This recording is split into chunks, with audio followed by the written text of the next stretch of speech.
When you think of the word travel, you normally think of positive, happy stuff, like hanging out on a beach around beautiful nature. But there's another side of travel that not many people focus on. The creepy side of travel. The places that will leave you scared after you visit. This is my journey to the creepiest places around the world in Japan, Ukraine, and Mexico that will make you either pee in your pants or just leave you terrified. And that journey starts in Japan.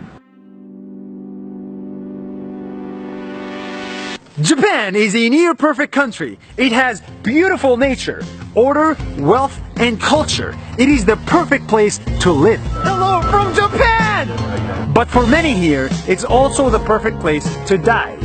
Because in Japan, the suicide rate is one of the highest in the developed world, double that of Germany's. It's so high that there's a forest called the Suicide Forest, where many Japanese people come to end their lives. They walk into a dense forest, leaving only a string in case they change their mind. Oftentimes, they don't. In a society where the focus is on your job, wealth, and school, suicide ends up becoming the ultimate escape. Suicide exists all over the world, but to see it so prevalent in a near-perfect country like Japan makes one wonder, in pursuit of a perfect society, what is being lost on the way? That's 1 minute. See you tomorrow.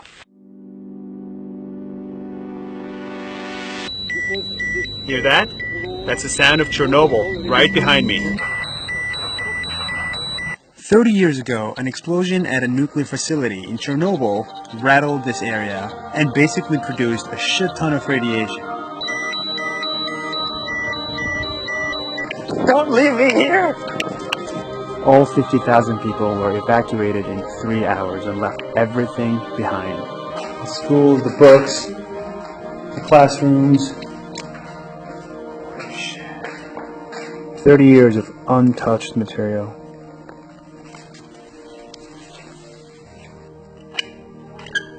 So this is like a time capsule, a radioactive time capsule.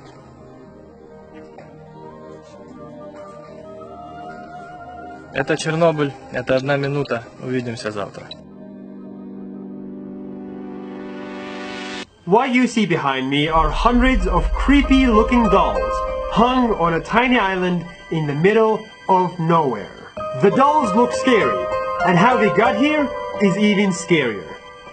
50 years ago, the caretaker of this island, Julian, found a dead girl floating on these rivers. No one knew why. Later, he found her doll in the same spot, so he hung it on a tree out of respect. But the spirit of the girl kept haunting him. Voices of a little girl were heard all across this island. So he appeased her spirit with more and more dolls. Now, the island has hundreds of them.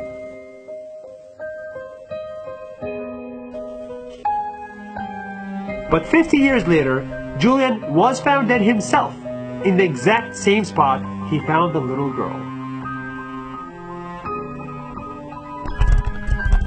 That's 1 minute. See you tomorrow.